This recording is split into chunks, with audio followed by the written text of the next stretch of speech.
السلام علیکم مرګور څنګه یې خیر دی خیریت دی امید لرم چې تاسو به ټول ټیک ټاک جوړ تکړه خوشاله یې نن در سره د شهید ادریس صاحب یو بیان شیر کومه د حضرت امام حسین رضی الله تعالی عنہ د شهادت حواله سره دی امید لرم چې تاسو به ډیر زیات خوښ شي او راځي چې وایو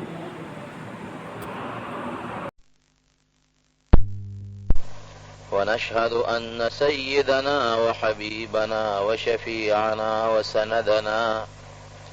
وسندنا ورحمتنا ومولانا محمدا عبده ورسوله. أما بعد، فقد قال رسول الله صلى الله عليه وسلم: أفضل الجهاد كلمة حق عند السلطان الجائر أو كما قال. وقال رسول الله صلى الله عليه وسلم: الحسن والحسين سيدا شباب أهل الجنة أو كما قال. دا د محرم میاشت د عاشورې او 13 جمعه د دې میاشتې او د دې ورځې د فضیلت متعلق څه بیان کړی ستاسو مخکې، او بیا په دې ورځ کې چې د شریعت مطابق څه پکاري او نبی کریم صلی الله علیه وسلم چې څه فرمایلي د هغې بیان مې ستاسو مخکې کړی دی. یو لوی عظیمه واقعه په دې ورځ پېښه شوې ده د عاشورې په دې ورځ باندې د دې میاشتې په 10 تاریخ، چې هغه یو ګناه د نبی علیه السلام په اهل بیتو د قیامت یو منظر تیر شوی دی. د حضرت حسین رضی الله عنه شهادت او د هغه د اهل بیتو د هغې متعلق څه مختصره واقعه درته بیانو. حضرت حسین رضی الله عنه د پیغمبر علیه السلام نوسی و او د حضرت فاطمه رضی الله تعالی عنها بچی دی، د حضرت علی صاحب زوی دی، او نبی کریم صلی الله علیه وسلم د دې دواړو ورونو سره مشر حضرت حسن رضی الله عنه او دویم نمبر حضرت حسین رضی الله عنه، دواړو سره د پیغمبر علیه السلام ډیر زیات محبت و.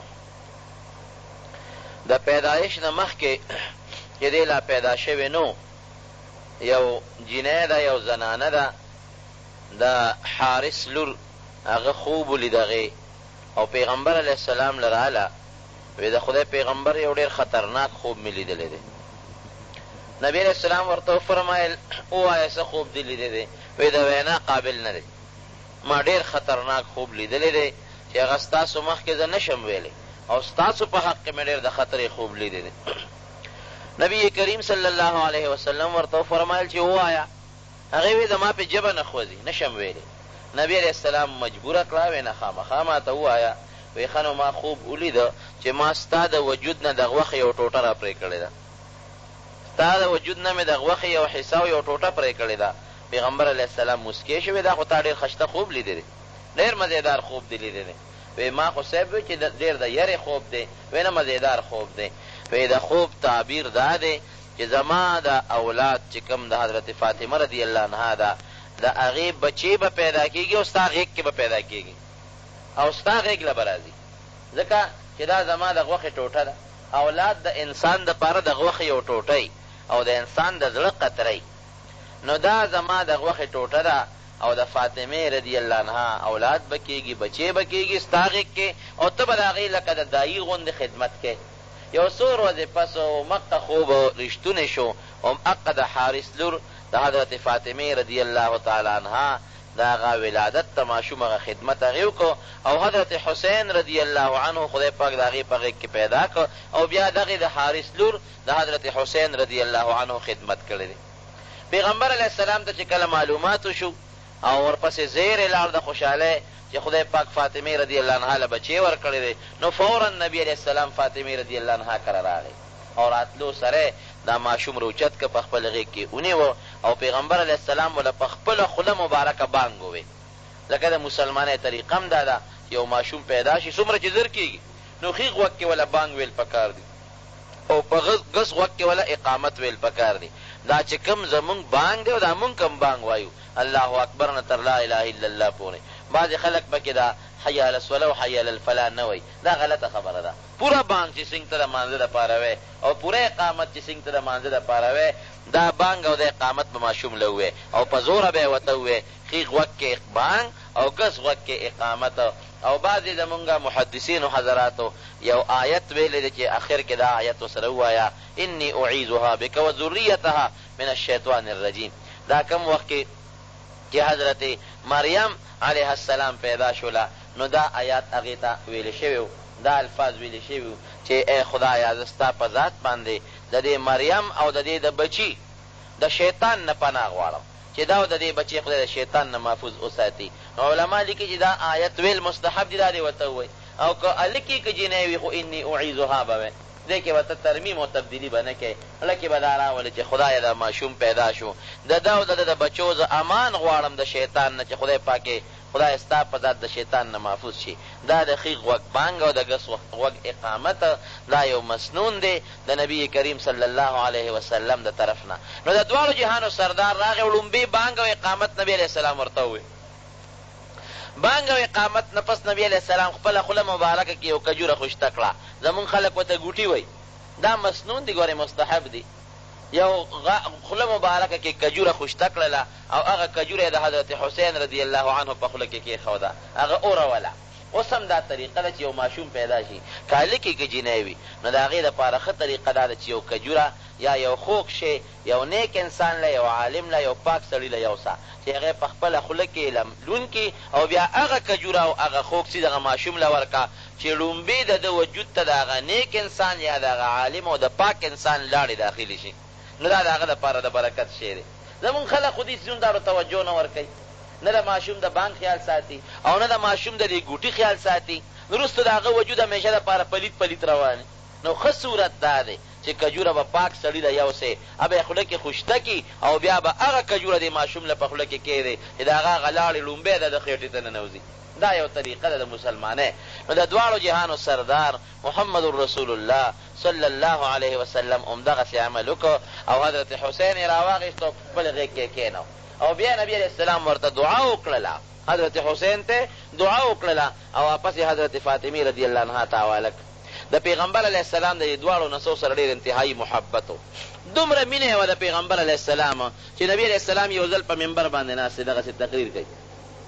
او دا حسن او حسین دواړه را روان دي، خشته مزېدارې جامې یې اغوستې دي، په منډه منډه را روان دي او درزونه خوري. ځکه واړو نبی علیه السلام چې کله وفات کېده د حضرت حسین رضی الله عمر شپږ یوه کاله و، نو د ډېر لږ عمر ترې پاتې شوی دی. نو دا دواړه په منډه منډه را روان دي او درزونه خوري. نبی کریم صلی الله علیه وسلم په خپله پاسې دا منبر نه کوز شو، یو یې په غېږ تقریر یې بلکل بند کړ، یو یې غېږ کې ونیو بل یې غېږ کې ونیوه، یو یې په دې یو خپه کېنو او بل یې په دې بله خپه کېنو. یاره وایي خدای رښتیا ویلي دی،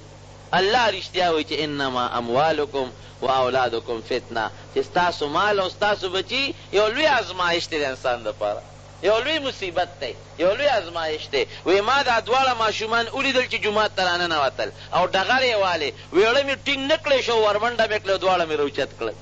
دا د نبي علیه السلام دواړو سره محبت او مینه وه تر دې حده پورې چې نبی کریم صلی الله علیه وسلم په سجده باندې پروت و او دا ماشومان به رالل او د پیغمبر علیه السلام په شا مبارکه به د پاسه ورسواره شو، خو ماشومانو.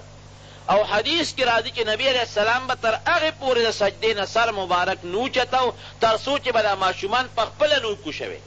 ولې په دې به یارېده چې هسې نه د سر روچت کړم او دا ماشومان ونه غورځېږي، دا خوږ نه شي. دې نه تاسو اندازه ولګوئ چې د پیغمبر علیه السلام د دې دواړو نسو سره څومره مینه څومره محبت و. او در حقیقت د پیغمبر علیه السلام خپل ماشومان بچي نارینه اولاد نه دی پایېدلی، چا یو کال، چا یو نیم کال، چا شپږ میاشتې. د پیغمبر علیه السلام درې زامن یا څلور، اختلاف پکې شته دی، دا پیدا شوي دي او بیا هغه په ماشوموالي کې وفات شوي دي. نو خپله د نبي علیه السلام نارینه اولاد نو، دغه د فاطمې رضی الله عنها زامن او بچي دا گویا کې د نبي علیه السلام نوسیمو او پیغمبر علیه السلام ته داسې ګران لکه د خپلو بچو د خپلو اولاد غوندې. ډېر محبت او مینه به نبي علیه السلام دواړو سره کوله. یو ځل پیغمبر علیه السلام حضرت حسن رضی الله عنه په اوږه کړی دی او په لاره باندې روان دی، یو صحابي والا مخې له راغی. نو حضرت حسن ته ویې هلکه په ډېر زیات په خوشحالۍ کې سورې، په ډېر عجیبه شاه سوا، ډېر عجیبه مرکب دې مونته دی. عجیبه سورلی باندې سورې لکه ستا سورلی نبی کریم صلی الله علیه وسلم دی په پیغمبر علیه السلام سورې وی نعم المرکب هو هلکه په ډېر عجیبه سورلی سورې خشته مزېداره سورلی باندې سورې نبی کریم صلی الله علیه وسلم ورته مسکی شو وی ونعم الراکب هو وی سورلیم ډېره مزېداره او خشته ده خو شاه سوار هم ډېر مزېداره او ډېر خشته دی کم چې د پاسه سور دی هغه هم ډېر مزېداره او ډېر خشته دی نو دا د نبي علیه السلام غیر اختیاري محبت د دواړو بچو سره نبی کریم صلی الله علیه وسلم چې کله وفات شو بیا د حضرت ابوبکر صدیق رضی الله تعالی عنه خلافت شروع شو دا دواړه ماشومانو او ابوبکر رضی الله عنه به دواړو سره ډېره خصوصي مینه کوله ډېر محبت به یې ورسره کو او چې کله به ابوبکر رضی الله عنه دا دواړه ماشومان ولیدل نو هغه به هم روچت کړل او ښکل به یې کړل خو د دې عمرونه ډېر ماشومانو او کمو د ابوبکر صدیق رضی الله عنه زمانې نه پس بیا چې د حضرت عمر فاروق رضی الله عنه دور شروع شو بیا هم دا ماشومانو یو ځل نبی علیہ السلام حضرت علی صاحب سره حضرت حسن رضی الله عنه ولاړ دی حضرت عمر فاروق رضی الله عنه پې راغی نو عمر فاروق ورته په خندا شو ورته وی زما د قسمی بأبي شبیه برسول الله صلی الله علیه وسلم وما هو شبیه بعلی وی زما د قسم په خدای وی زما د قسمی چې دا ماشوم د علی په شان نه دی د نبی علیہ السلام په شانته دی دا د پیغمبر علیہ السلام په شانته دی او خدای پاک پیدا کړم داسې و چې د نامه نه پورته عیسه کې د پیغمبر علیہ السلام سره حضرت حسن د هغه په شانتې و د هغه په شکل و د نوم نه پورته د پیغمبر علیہ السلام چې کم شکل و خدای هغه حسن له ورکړی او د نبي علیہ السلام د نامه نه ښکته چې کم شکل و خپې یا پنجې یا خپې مبارکې یا کونډۍ مبارکې دا شکل خدای پاک حضرت حسین له ورکړی نیم شکل د پیغمبر علیہ السلام په یو نوڅي تقسیم شوی دی نیم شکل خدای پاک د پیغمبر علیہ السلام په بل نوڅي تقسیم کړی دی دا هغه انتهایی محبت او مینه تر دې حده پورې چې یو ځل عمر فاروق رضی الله عنه په منبر باندې ناست دی منبر باندې ناست دی او تقریر کوي حضرت حسین رضی الله عنه د هغه ځای نه رامنډه کړې او عمر فاروق امیر المؤمنین دی بادشاه دی د مټې کلک ونیوه ورته وایي دا زما د پلار د منبر نه راکوز شه د خپل پلار په منبر کښېنه دا خو زما د پلار منبر دی ته په دې ناست دی راکوزه ردی نه د خپل پلار منبر چې ته وګوره او په هغې باندې کښېنه عمر فاروق رضی الله عنه امیر المؤمنین دی خلک هم ویارېدل چې خدای اوس به ورته څه وایي هغه روچت که په هغې کې ونیوه وی یقینا په ژړا شو ورته وی یقینا چې دا ستا د پلار د نبي علیه السلام منبر دی خو وی زما د پلار منبر نشته کم خوا لاړ شم زما د پلار منبر نو همدا منبر ستا د پلار دی او ته لایق یې ستا پلار لایق دی چې په دې منبر باندې کښېنې دا به ورسره هغې خپل محبت او مینه کوله یو ځل حضرت حسین رضی الله تعالی عنه په لاره باندې روان دی صحابو به دومره قدر کو د دې دواړو ماشومانو ولې هغې ته پته وه چې د نبي علیه السلام دې دواړو سره انتهایي محبت او مینه ده په لاره روان دی نو ماشومانو حضرت عمر فاروق رضی الله عنه دی خو ډېر بهادرو او ډېر زیات هغه د اسلام هغه رعب و پکې خلک به ته یېرېدل خلقو یره خو څه کوي چې نبی علیہ السلام یو ځل وفرمایل پیغمبر علیہ السلام په خپل کور کې ناست دی دا ماشومان تنبل وی دې کې حضرت ابوبکر صدیق راغی هماغسې هغې تنبل و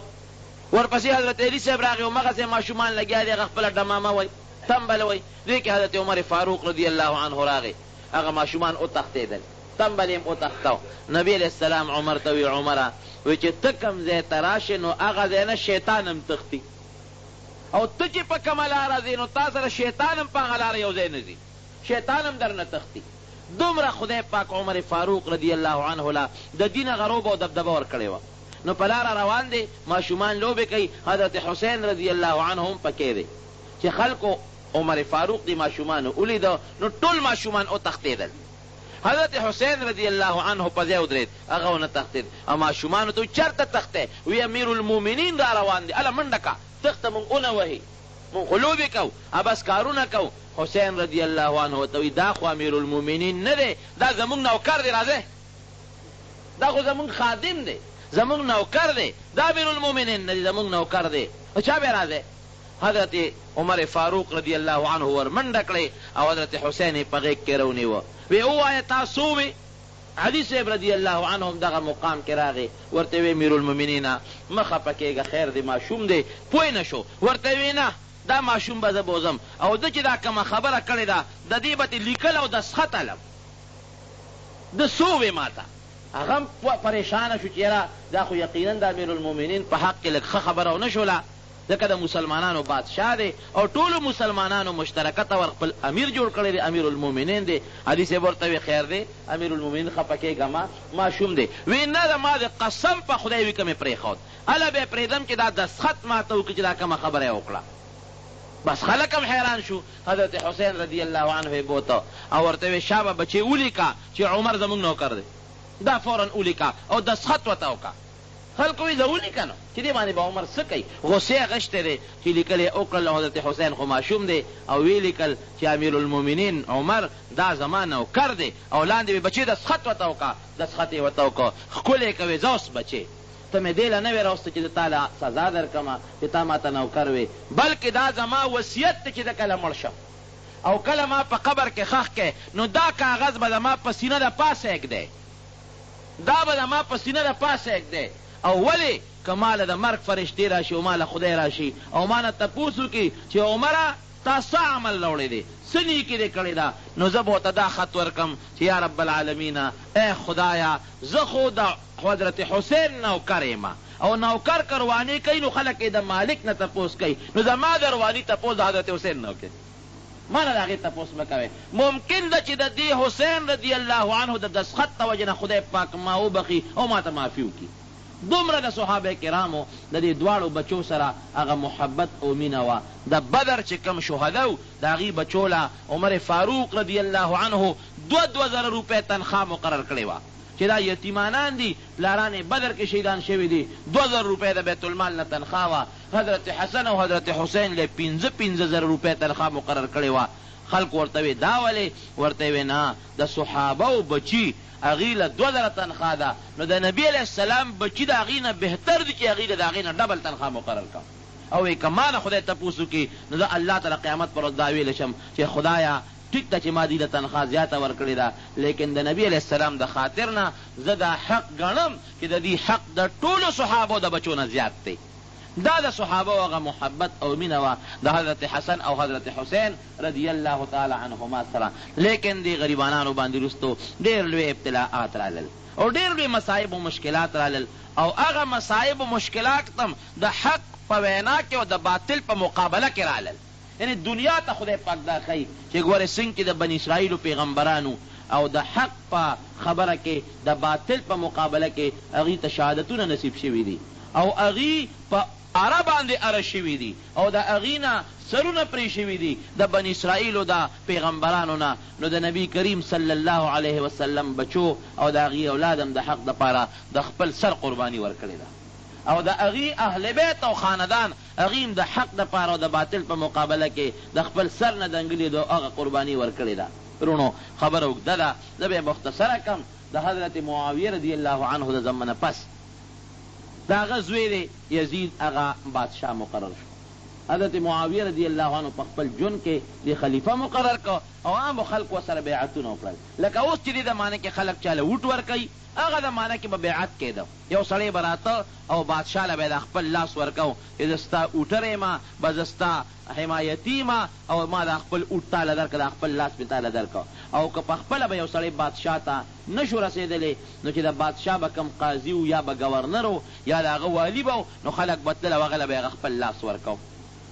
یزید چې کوم وخت کې خلیفه مقرر شو، یزید ته پته وه چې 2 کسان دي چې هغې ما له لاس نه راکوي. هغه 2 کسان ما سره بیعت کول نه غواړي، ما سره بیعت نه کوي. 2 کسان دي، یو په هغې کې حضرت عبدالله ابن زبیر رضی الله تعالی عنه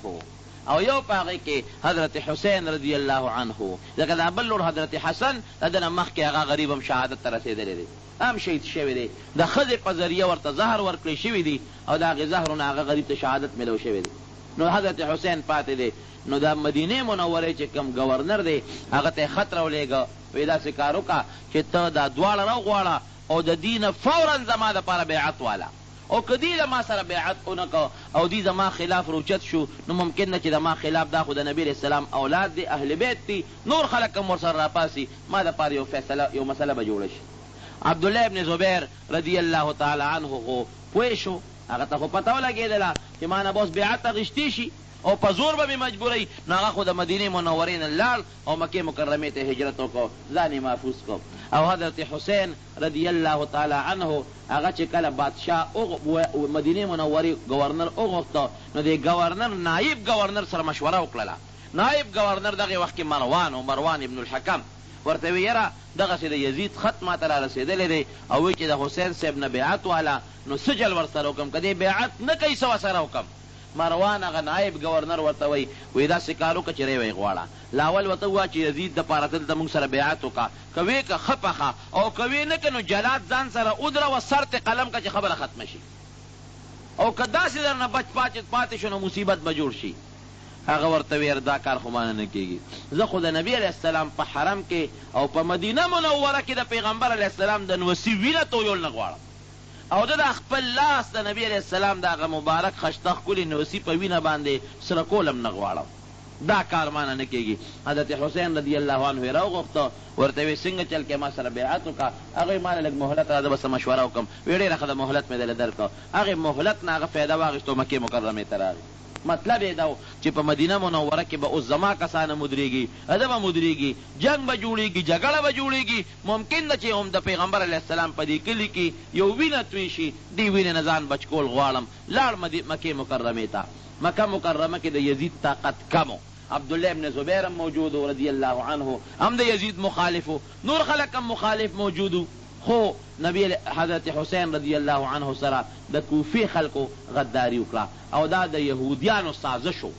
د یهودو یو سازش و. همیشه یهود مسلمانانو ته مختلفو طریقو باندې سکیمونه او سازشونه جوړوي. د مسلمان لومبي دشمن او خطرناک دشمن دا ګورې یهود دي. نن که امریکا د مسلمانانو په دشمنۍ کې لګیا ده، نو دا هم د یهودو سازش دی. د امریکې په سینټ باندې او د هغې په اهمو عهدو باندې یهودیان قابض دي. دا چې اسرائیل ورته وایي. که پاکستان کې دننه د اسلام خلاف کم سکیمونه جوړېږي او کم سازشونه جوړېږي، د دې ټولو شاته که ته وګورې نو یهودیان ورته شاته ناست دي، او یهود د مسلمانانو نه خپل زوړ انتقام اخیستل غواړي. هغه انتقام چې پیغمبر علیه السلام یو وخت یهود د مدینې منورې نه ایستي و، بیا د خیبر نه وویستل، او بیا عمر فاروق رضی الله عنه راوشړل، او نن دا چې کم د اسرائیلو دا لږ غوندې حکومت دی او لږ غوندې ځای دی د فلسطین په خوا کې، دقه دی ته عمر فاروق رضی الله عنه را شړلي دي. نو دی هغه خپل هغه د مسلمانانو نه خپل انتقام اخیسته. عمر فاروق رضی الله عنه چې کله فارس قبضه که عراق او ایران دا علاقې، نو د دغې خلکو په اړه کې یو تو موجود و، یاره مسلمانانو خو موږ سره ډېر لوی ظلم وکړو او زمونږ علاقې قبضه کړله، نو یهود رالل دې خلکو له، او دې کې څه غلطې عقیدې را مخکې کړلې او د مسلمانانو خلاف یې سازشونو سکیمونه جوړ کړل. دا د یهودو یو طریقې کار و. بهر صورت د کوفې خلکو کې هم دې یهودو کار وکړه. یو د یهودیانو یو تنظیم دی، هغې دا چل وکړه چې حضرت حسین رضی الله عنه ته خطونه ولېږل چې مونږه د کوفې خلک دا ستا د پلار د علی رضی الله عنه تابعدار یو او ستا هم تابعدار یو، او د پیغمبر علیه السلام د خاندان او د هغه د نوسو د خپو خاورې یو، ته فوراً کوفې ته راشه، مونږ به تا خپل بادشاه مقرر کو، مونږ به تا خپل امام مقرر کو، او یزید حکومت مونږ نه منو. د مشورې شروع کړې حضرت حسین رضی الله عنه د خپلو نږدې ملګرو سره، حضرت عبدالله ابن عباس سره، دارنګې نورو ملګرو سره چې زه څه وکړمه. خو حضرت حسین رضی الله عنه له هېچا هم د کوفې د تلو مشوره نه ورکوله.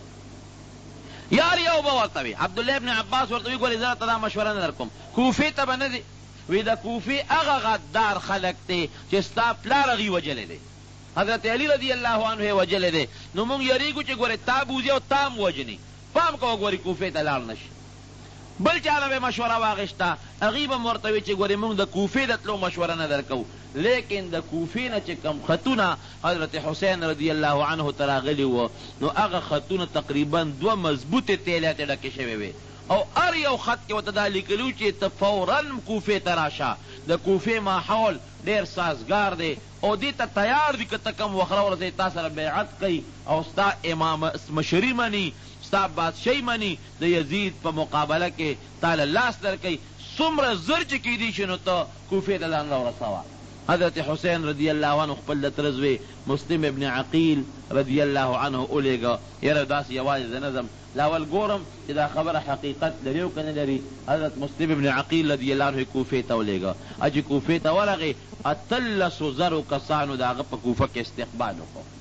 او ټول ورته و چې ته حسین صاحب دی ولې نه راوستو. ویل اول زر عالم چې حالات معلوم کم صاحب بس خلکو نیغ بوتو او چې کم د کوفه دارالسلطنتو دا هغې چې کم دارالخلافه وه هغې ته ورسو او ټولو خلق ورسره بیعت وکړو. وی مونږ د حضرت حسین رضی الله عنه په حق کې تا سره بیعت کوو د هغه خلافت منو او د یزید چې کومې غلطۍ شوې وې د یزید داسې نظام جوړول غوښتل چې یو شاهي نظام یې جوړول غوښتل.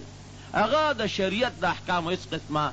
پابندی قبلول نه غوښتل. د صحابه او د پیغمبر علیه السلام د نظام څخه تحفظ یې نه غوښته. هغه دا غوښتله چې بس زه یو شاهي سلطنتي زیمه زما نه پس زما زوی وي د هغه نه پس د هغه زوی وي او که څوک زما مخالفت کوي یا به پیسې ورکوم یا به د حکومت لالچ ورکوم یا به د وزارت لالچ ورکوم. ځان له خپل یو شاهي سټیټ جوړول غوښتل. صحابه کرامو دا چته منله. هغې ووایي چې دا خو نبي علیه السلام چې کم نظام راوړلی دی د قرآن او د حدیث کم نظام یې راوړلی دی او هغې دپاره د بدر او د احد او د خندق غذاګانې شوي دي او د نبي علیه السلام غاښونه مبارک پکې شهیدان شوي دي. اوس هغه نظام ته کوم ځای ختمولی شي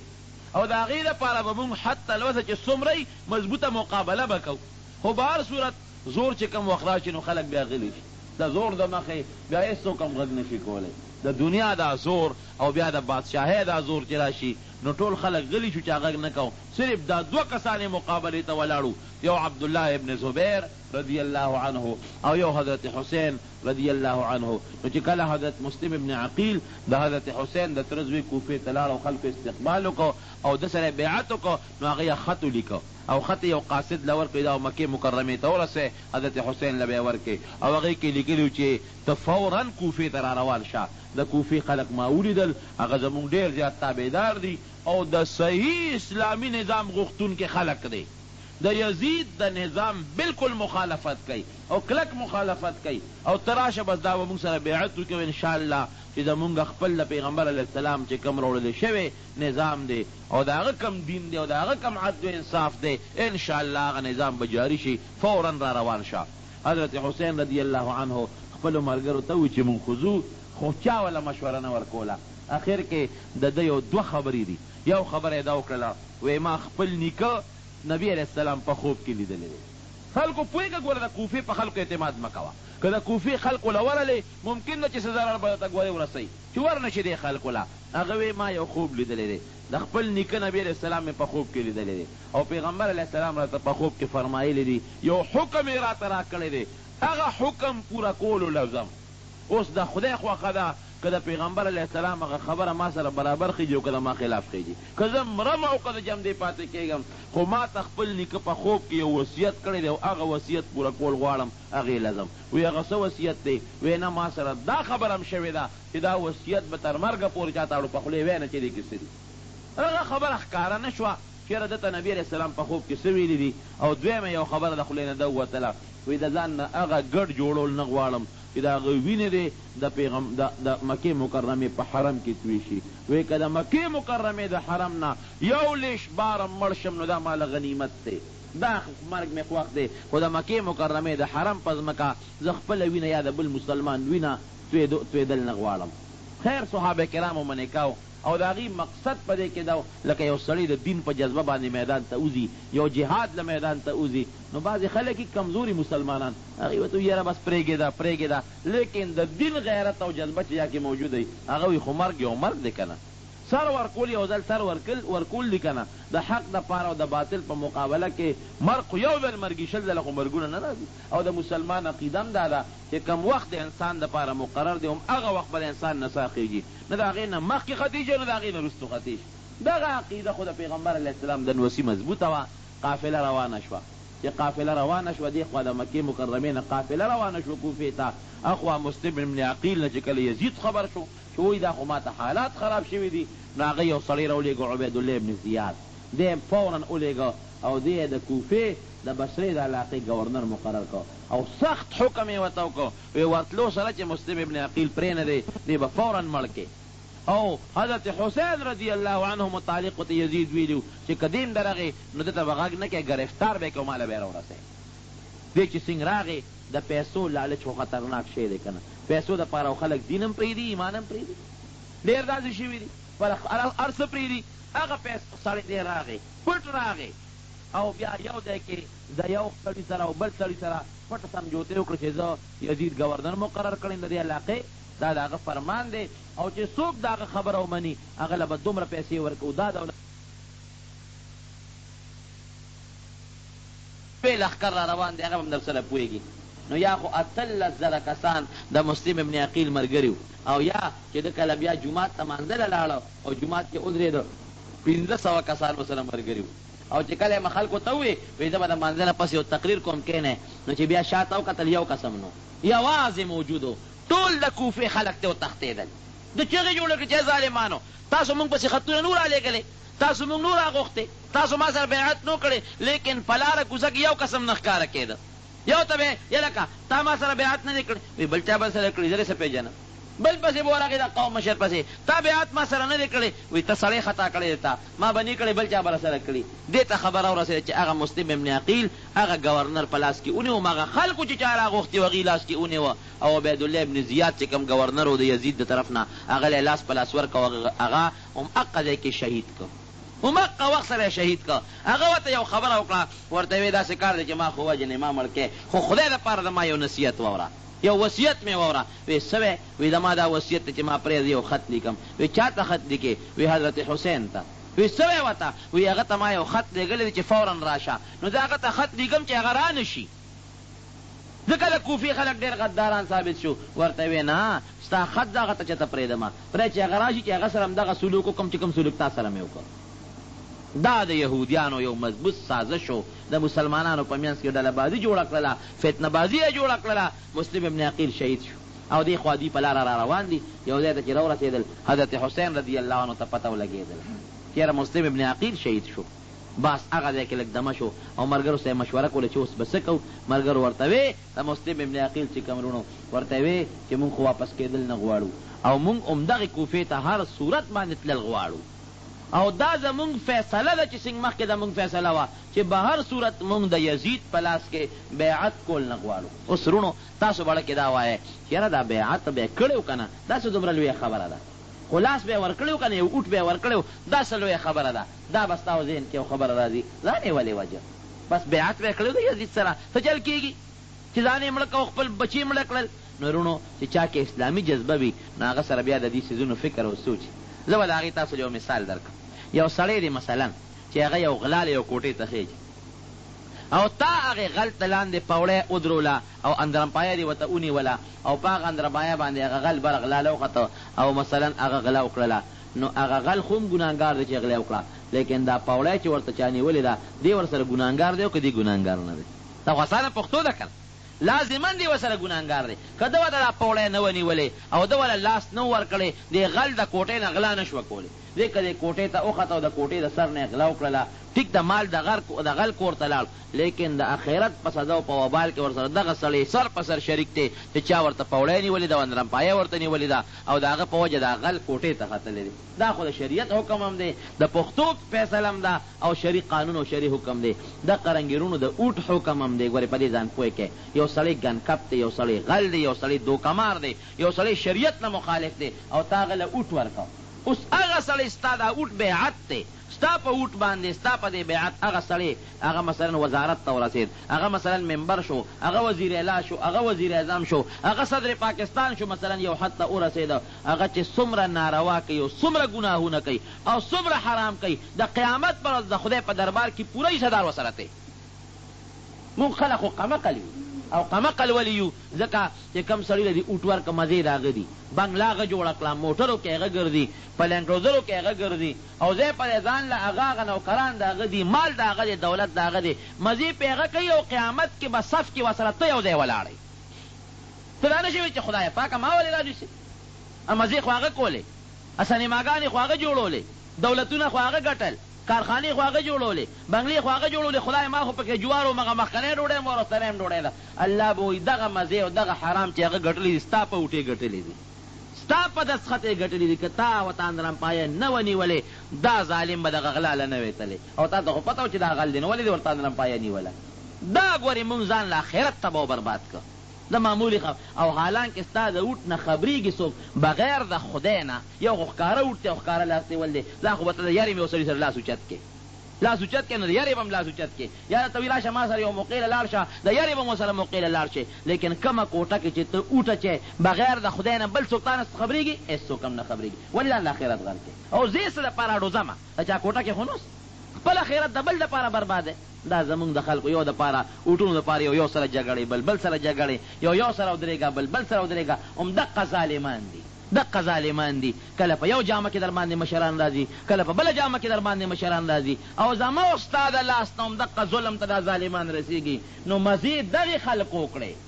په دنیا کې د هغې بچي په لویو لویو کالجونو یونیورسټو کې مفت تعلیمونه کوي او سبقونه یې مزې هغې خلقو کړئ، او آخرت پې تا تباه و برباد که. اوس ته ووایه چې ته هوښیار یې او که ته قمقل یې. دا خو قمقلتوب، دا خو هوښیارتوب نه. که یو سړي کې صلاحیت وي هغه له اوټ ورکړې نو ټیک خبره ده. یو سړی دیندار دی هغه د اوټ ورکړه نو ټیک خبره ده. یو سړی صحیح مسلمان دی، سوچه مسلمان دی، او د قوم د هغه اوټ خدمت کولی شي وله دې ورکړه خو ټیک خبره ده. لیکن یو سړی ګنکپ دی او غل دی او تا وله اوټ ورکړه، د ځان یې نه ویم، د قرآن او د حدیث په رڼا کې درته ویم، نو دا سړی بلکل هغه غل او ګنکپ سره مستقل شریک پاتې شو،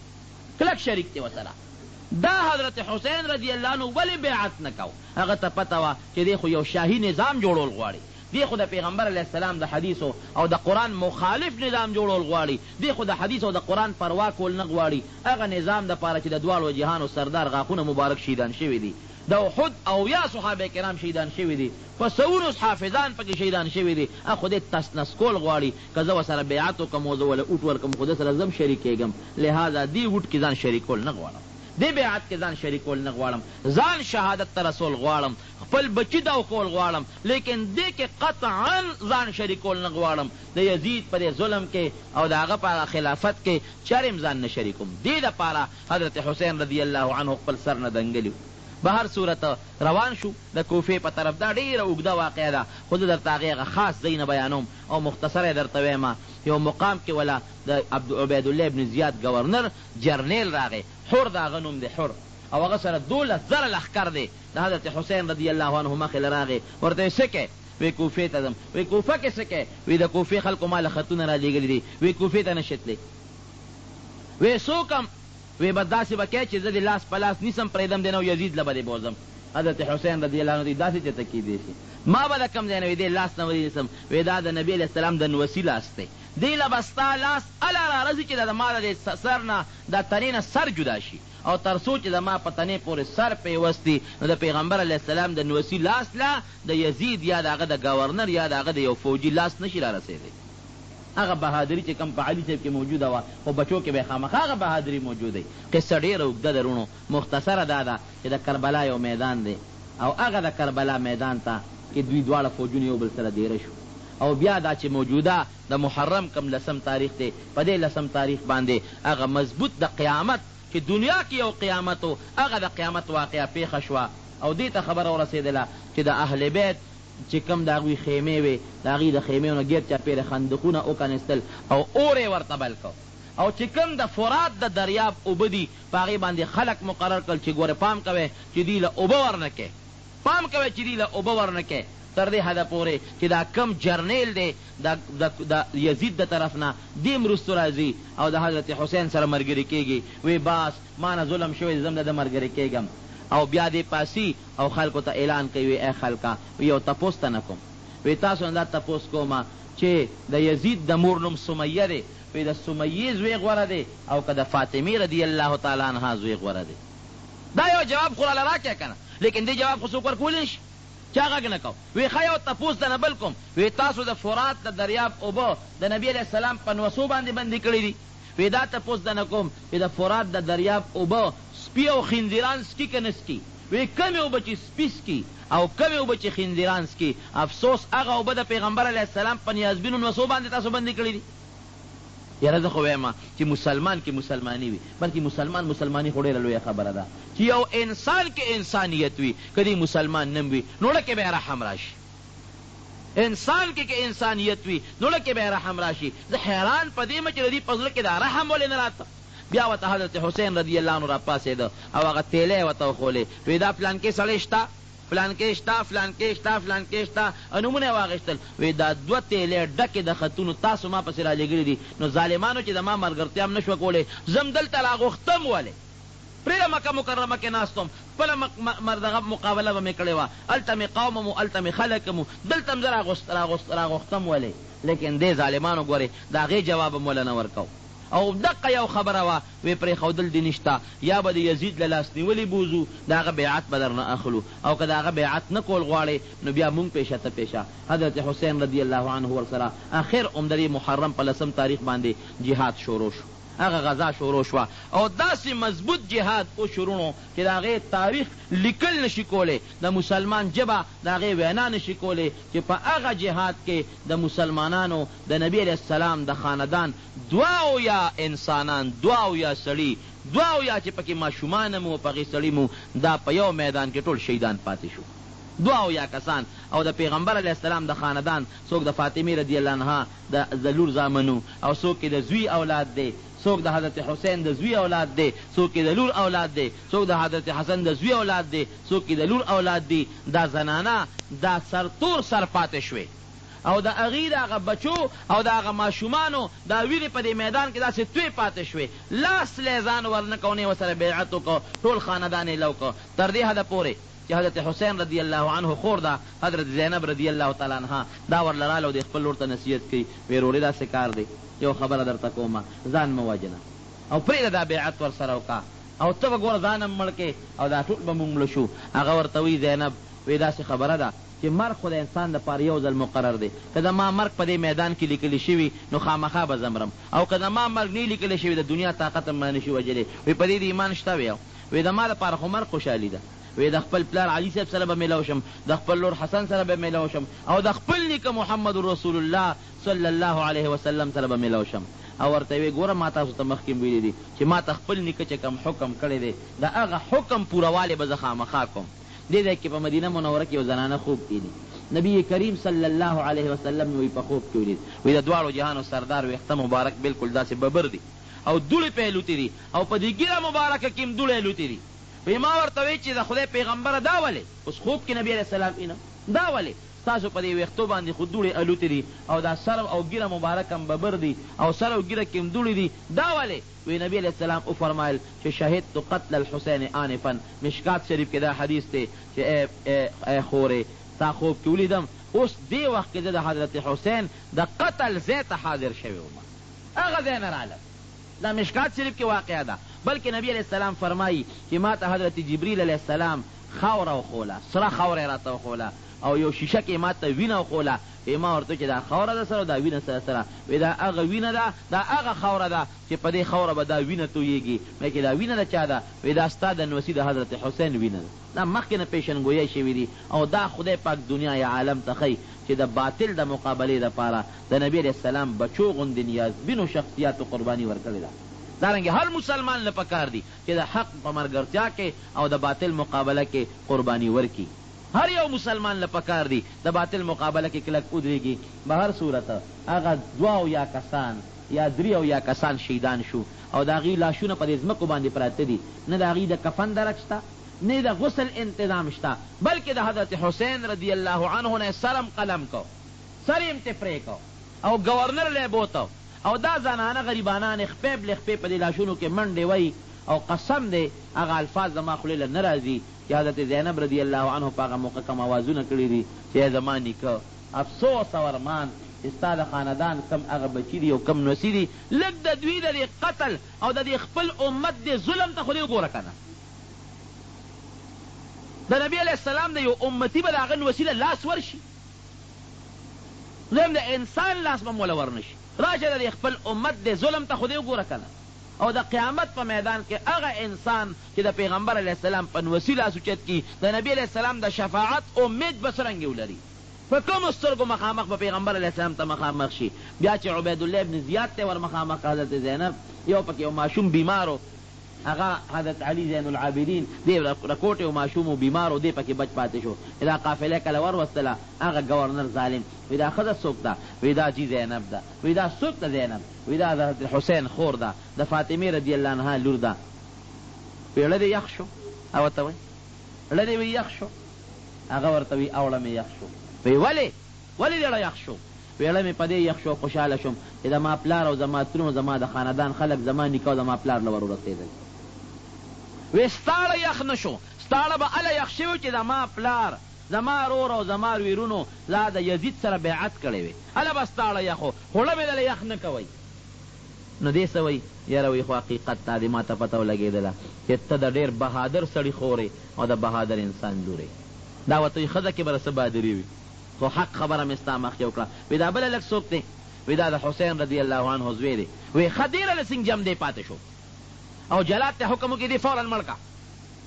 او ورته یو وصیت کوي ټیک ته چې ما وجنې بلکل ما مړ کا، زه ستا مرګ ته تیار یم، خو یاره یو درخواست ته بس کوم. ته ګورنر یې، دې وخت کې ستا لاس کې اډر دی چې څه کې کولی شي، خو یو درخواست ته کوم. وی څه وی؟ وی داسې کار دی چې دې ته مه ګوره چې دا زما ترور ده یا مې خور ده یا مې د تره لور ده، دا ماشومان زنانه. دې ته وګوره چې دا د رسول الله صلی الله علیه وسلم مکرم خاندان دی او د هغې خاندان ګلونه دي. د پیغمبر علیه السلام په مخ د ځمکه نن خاندان بې دوی نه نشته،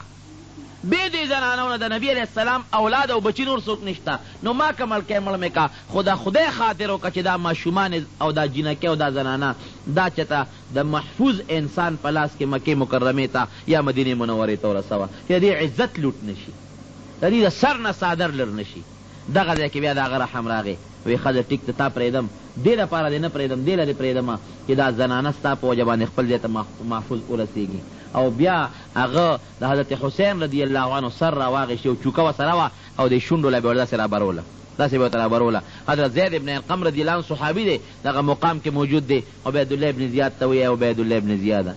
وی زما دې قسم په خدای، او وایي څه بد شکله داسې ورته وایي حسین صاحب ته، وی زما دې قسم په خدای وي چې دا مخ چې ته ورته نن بد شکله وی، دا د رسول الله مبارک د مخ په شان مخ دی، د نه ښکلی شکل نن په مخ د ځمکه نشته.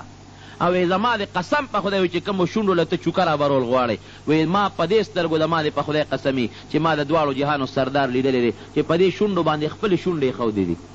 او دې هلک ته نبي علیه السلام فرمایلی دي چې الحسن والحسین سیدا شباب اهل الجنه، چې کم ځوانان په دنیا کې مړه شوي دي او جنت ته هغه خلک ورسي، نو حسن او حسین به د هغوی سرداران وي.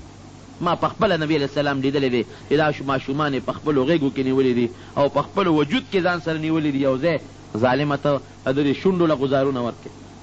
هغه قافله بیا بوتلله یزید له، خو به هر صورت یزید د حضرت حسین رضی الله عنه په مرګ باندې د خفګان اظهار کړی دی او هغه بیا ګورنر ته خبر هم کړی دی، وی بدبخته تا ته خو ما دا نه ویلې چې ته دا مړه که، ما خو تا ته وی چې دا جمدي ونیسه او مال یې راوله. دا خو تا انتهایي ظلم کړی دی چې د نبي علیه السلام ټول خاندان او ټول بچي او د هغې خاندان دی بالکل ختم، ځکه څومره چې د نبي علیه السلام خاندانو او په هغې کې نارینه خلکو ټول ختم شو بغیر د یو د حسین رضی الله عنه د بچي نه. رونو دا د مسلمان دپاره او خصوصا د نبی علیه السلام د امت دپاره یو لوی د عبرت واقعه ده، او دا د افسوس چې موږ مسلمان ته عبرت وانغشته. دا د عبرت یو لویه واقعه ده چې تاسو په دې نظر وکړئ چې دا دومره لوی شهادت او دا دومره عظیم قیامت په دې خاندان نبوت باندې ولې راغی؟ صرف او صرف د باطل د مقابلې په صورت کې. او د یو تاسو ته چې یو معمولي شی ښکاري، هغه معمولي څیز څه دی؟ یو جابر باطل له د بیعت لاس یې ورنکه، یو جابر باطل له خپل اوټ ورنکه او په هغې کې هغوی ته شهادتونه نصیب شو. نن موږ به خپل حال ته وګورو چې آیا د نبي علیه السلام او د هغه د بچو په نقش قدم څومره پورې موږ مزل کړی دی، څومره پورې پې کوو څومره پې نه کوو. رونو د یهودو دا سازش و، د مسلمانانو جنګول او اهل بیت بربادول، دا د یهودو سازش و. نن هم خفه کېږئ ما، صفا خبره درته کومه، نه د چا نه یره کوم نه د چا نه ترخه کوم، صافه خبره درته کوم چې نن هم زمونږ په پاکستان کې کوم پروګرام شروع دی او موجوده چې کوم زمونږ حکومت شروع دی، دی کې هم د یهودو سازشونه مکمل روان دي. کلک د یهودو سازش دا روان دی، ځکه چې څومره تاسو ته پته ده چې څومره وزیران په موجوده حکومت کې اغشتلی شوي دي، اکثر د NGO سره متعلق دي. بعضې وزیران دي هغه د یو تنظیم سره تعلق لري، بعضې وزیران د بل تنظیم سره تعلق لري. او تاسو که اخبار پرون کتلی پرونی اخبار که تاسو کتلی پاکستان تاسو وګورئ چې د پاکستان وزیر خارجه په لندن کې د بی بی سی له کوم انټرویو ورکړې ده، نو ډېر افسوس دی،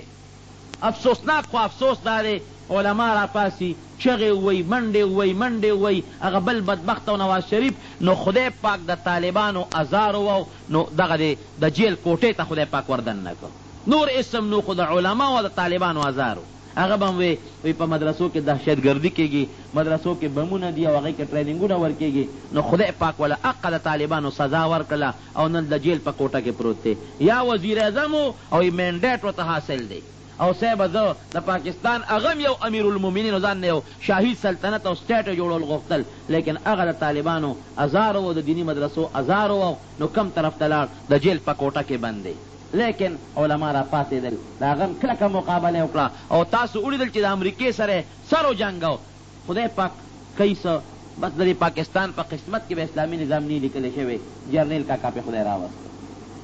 د جرنیل کاکا د خولې نه د اسلام نوم نه خېږي. تاسو به چې د خبرونو کې ټکي د اسلام د خولې نه نه اورېدلې. او دویمه خبره رونو درته ووایم، هغه دا ده چې دلته جرنیل کاکا یو څه وایي، وزیر خارجه بل څه وایي. جرنیل صاحب وایي د هغه کولاو اعلان دی چې یاره په دیني مدرسو کې دهشتګردي نه کېږي، تاسو به اورېدلي. او دا اعلان کوي چې د جهاد او دهشتګردۍ کې فرق دی، جهاد جدا شي او دهشتګردي جدا شي دی. او وزیر خارجه چې په بل بی بی سی له کوم انټرویو ورکړې ده اخبار وګورئ، هغه څه وایي، هغه وایي یاره دیني مدرسو کې چې کوم دهشتګردۍ کېږي، وایي چې موږ لاړ شو دا به فوراً بندو. زه چې لاړ شم دې لپاره به زه فوراً پروګرام کوم، او د اسامه لپاره به هم زه د افغانستان سره خبره کوم، کوشش به کوو چې دا موږ امریکې ته حواله کړو. مې ستا پلار به راشي او د اسامه په حق کې به خبر وکړي. ته ته خو رانږدې شه او دیني مدرسو باندې ولې ته الزام لګې؟ د خدای خاطر وکړئ، د پیغمبر د حدیثو او د خدای د کتاب ځمکې پورې خندا مه کوئ ظالمانو، ګورې تباه به شئ. دیني مدرسو کې څه کېږي؟ خدای نبي اسلام حدیث بیانېږي،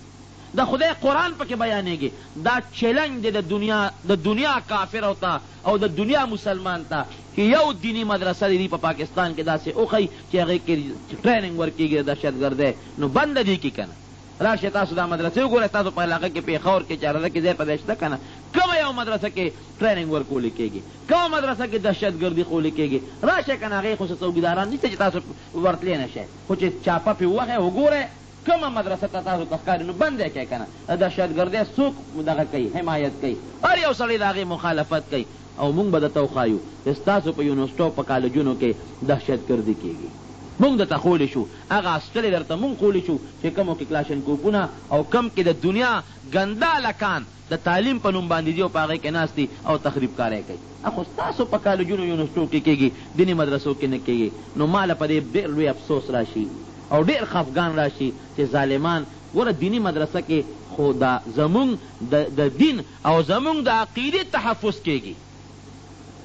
دین ښودلی کېږي، د پیغمبر علیه السلام سنت ښودلی کېږي، د نبي اسلام حدیث ښودلی کېږي، قرآن ښودلی کېږي. او تالته کې د امریکې د خوشحالول هغه امریکا چې پرون درله راغی او دلې په خوله کې متیازې وکړې، کلینټن در سره څه وکړله؟ راغی په خوله کې درته متیازې وکړه درنه لاړ. ته د هغه د خوشحالو دپاره لاړې لندن ته، د هغه د خوشحالو دپاره وې دیني مدرسې به بندې کړو، دهشتګردۍ به بندې کړو، دا به وکړو، اسامه به تا ته حواله کړو. دا چغې مې نواز شریف هم والې وې،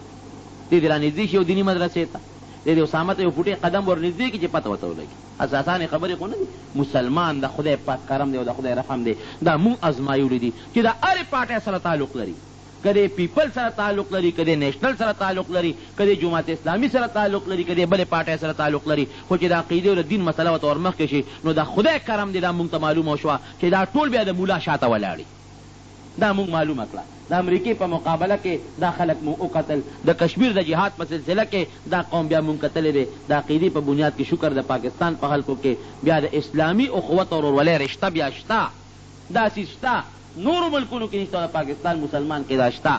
نو بهر صورت رونو دا خبره ده. او یو بله ناره دوی لګوي، هغه دا لګوي وی یاره وی په اسلام کې انساني حقوق، وی مسلمانان انساني حقوقو ته نقصان رسوي، د انساني حقوقو ته نقصان رسوي. زم د انسان څه شی دی؟ دوی انسان چاته وایي؟ دا په چیچنیا کې چې کوم مسلمان تباه شو او د چیچنیا په مسلمانانو چې کوم اور بلیږي، د انسانان نه دي، د دې د حق تا سره غم نشته. دا چې کوم په عراق کې تا د مسلمانانو بیخ وویسته دا انسانان نه دي؟ کشمیر کې چې کوم انسانان مسلمانان مري دا انسانان نه دي؟ فلسطین کې او په دې نورو ملکونو کې چې کوم انسانان مري نو دا انسانان نه دي؟ د هغې غم د سره نشته. افغانستان کې چې ښځو ته طالبانو پړونې په سر کړل نو یره د انساني حقوقو ته نقصان دی. ولې ښځو ته یې پرده ورکړه؟ موږ وایو دا خو زموږ اسلامي نظام دی، زموږ د اسلام غیرت هم دا دی چې ښځه به په کور کې په پرده کې ناستی. نو زما د اسلام غیرت چې زه په خپل غیرت باندې غیرت کوم او په خپل دین غیرت کوم او ښځې ته پړونې په سر وم نو ته دا انسان د حقوق نقصان دی. حقوق دې ته ویلې کېږي لکه تا چې دل وویست په دنیا کې. بار صورتونو د دې متعلق زموږ علما کرام و حضراتو دا ستاسو دپاره فخر هم دی، ځای په دی بیا جلسې مقرر کړي دي. لکه څنګه چې مخکې د امریکې په مقابله کې مولیان صاحبان راووتل او جلسې مقرر کړې، تاسو ټول ورسره حمایت وکړو او خدای پاک د امریکې نه د کابل نوم هېر که. ګورئ د اسامه باندې یا په کابل حمله وه یا ته هغه نوم بلکل هېر شو ځکه د مسلمان قوت او روب یې ولید. دغه رنګې اوس د امریکې د دې موجوده سکیم متعلق بیا زموږ علما کرام میدان ته راوتي دي او دی په دې جلسې مقرروي. نو د 400 په مدرسه کې راتلونکي د ګل په ورځ باندې 2 بجې د ماسپښین د مانځه نه پس همدغه زموږ د مولیانو علماو صاحبانو جلسه ده او تاسو د هرې پارټۍ سره چې تعلق لرئ نو په دې جلسه کې خامخا شرکت کوئ. کوم ځای کې چې جلسه یې ولې چې امریکې ته او کافرو ته او د هغوی چې په دې ملک کې کوم دغه دي دا څه پیټوګان دي چې هغوی ته دا پته ولګي چې یاره که موږ د اسلام خلاف څه کار کول غواړو نو مسلمانان په موږ باندې پوه دي او هغوی ویښ دي بیدار دي. مسلمان د کافر مقابلې ته هر وخت تیار ناست دی چې دا هغوی ته دا خبره معلومه شي. نو انشاءالله چې دا به زموږ او ستاسو دپاره یو جهادي عمل وي. انشاءالله راتلونکي 18 تاریخ د ګل په ورځ ماسپښین مانځه نه پس د 400 چې کومه دننه مقبره کې اسلامیه مدرسه ده هغې کې دغه پروګرام دی. دا چا یو څو سوالونه کړي دي چې د جمعې په ورځ باندې د خطبې په دوران کې مقتدیانو له څرنګې ناسته پکار ده. نو ناسته خو په هره طریقه کې ناستې دی شي لیکن د اتحیاتو په شکل کې ناسته د خطبې په وخت کې سنت ده او خطبه چې دا کم وخت کې بانګ وویلی شي دا اوس چې کم بانګ ویلی کېږي دې نه پس خطبه شروع کېږي تر د مانځه پورې. نو دې دوران کې د اتحیاتو په شکل کې ناسته سنت ده او که په هغه شکل سړی کینې دي اسم کینې نو خیر دی خو خبرې کول پکې ښه نه دي بلکل، بلکې دې کې تسبیح اړول هم ښه نه دي بلکې دې وخت کې نفل کول هم ښه نه دي او چې دا کم بانګ ویلی کېږي د خطبې د دې بانګ جواب هم نشته. بعضې خلک دې بانګ سره الله اکبر الله اکبر جواب کوي دې جواب که پړه کې یو سړی کوي کولی شي په خولې د دې جواب هم نشته او دا دې کې هم ده چې د خطبې د اذان جواب صحیح دی که نه د مقتدیانو له نه د خطبې د بانګ اذان دغه جواب چې دی په ژبه کول نه دي پکار لکې کول پکار دی. دا خطبه د 2 رکاتو په ځای ولاړه ده د ماسپښین 4 رکات دی 2 رکاته د جمعې شو د 2 رکاتو په ځای باندې خطبه ولاړه ده. نو لکه څرنګه چې په مانځه کې کم عمل منع دی او په مونځ فاسدېږي نو خو په خطبه کې هم هغه عمل مکروه دی د هغه نه ځان ساتل پکار دی. نو دا یو ملګري دعا غواړي چې زه مریضه مې یم قرضدار مې یم لږه ځمکه مې شته لیکن هغه چا سره بنده ده دعا غواړي. نو خدای پاک دې ورته د ده چې څه حاجتونه وي الله دې ورته پوره کړي او دې بیمارۍ نه دې وله خدای پاک شفا ورکړي. بعضې خلک د سهار د مانځه په وخت کې سنت کوي دا سنت کول یې درست دي او که نه دي. دا مسله تاسو یاده وساتئ چې د سهار جمع ولاړئ او یو سړی راشي هغه سنت نه کړي نو سنت کولی شي خو داسې ځای کې به سنت کوي چې د امام قرت نه وري. دلته به جمع ولاړئ هلته به دې سنت کوي دا ښه خبره نه ده. جمع چې کوټه کې ولاړئ نو ته بار سنت وکړه او که جمع بار ولاړئ یو ګوټ ته راننوځه ته په کوټه کې خپل سنت وکړه. نو سنت داسې ځای کې کول پکار دي او تر څو چې د ده یقیني چې د 2 رکات موندې شم او 2 رکات ته رسېدی شم نو تر هغې پورې دې خپل سنت کولی شي او چې د ده پوره یقین راشي چې یاره زه خو 2 رکات نشم را لاندې کولی نو بیا دې سنت پرېږدي او امام سره دې په جمع کې شریک شي او چې دا سنت پاتې شي د هغې څه حکم دی. نو که دا سنت د سار د یو سړي نه پاتې شو نو بیا د سار مانځه پسې فوراً به سنت نه کوي. دې کې امام محمد رحمت الله علیه مذهب دی او هغه ښه دی چې کله د سار د نور راوخېږي د نور خطو نه پس د هغه 2 رکاتو سنتو قضا وکړي. د سار د مانځه نه پس تر نور خطو پورې هېڅ قسمه سنت او نفل نشته. قضا مونځ کېږي سنت نفل نشي کولی او د نور د خطو نه پس بیا یو سړی هغه که هغه سنتو قضا کوي نو بهتره ده. دعا کوئ ورونو چې الله تعالی په موږ باندې رحم وکړي او اله العالمین موږ له د دنیا او د آخر د نبی علیه السلام د اتباع د زندګۍ توفیق راکړي. یو زنانه ده هغې څه دعا غوښتلې ده او څه مشکلات دي ورته دعا ورته وکړه چې الله تعالی د هغې هغه مشکلات په خیر باندې بدل کړي او چې څه حاجتونه دي الله تعالی دې ورته هغه حاجتونه پوره کړي. بعضې نورو ملګرو هم دعاګانې غوښتې دي چې یا دعاګانې غوښتې دي الله تعالی ته دعاګانې قبولې کړي. دا دعاګانې وکړي چې زمونږ په دې ځمکه خدای پاک د قرآن او د سنت نظام راوستلی کړي او د مسلمانانو منځ کې الله اتفاق او اتحاد راولي. څومره د کفر دنیا کې ده ټولو نه مخکې خو موږ دا دعا کوو چې الله تعالی ورته هدایت نصیب کړي او که هدایت یې په قسمت کې نه نو خدای پاک دې په خپل قهر تباه او برباد کړي. که په کورونو کې الله زموږ مریضان دي، په هسپتالونو کې مریضان دي، الله ټول له شفا ورکړي. څومره مریضان دي خدای ټول له شفا ورکړي، څو قرضداران دي خدای ته قرضونه خلاص کړي.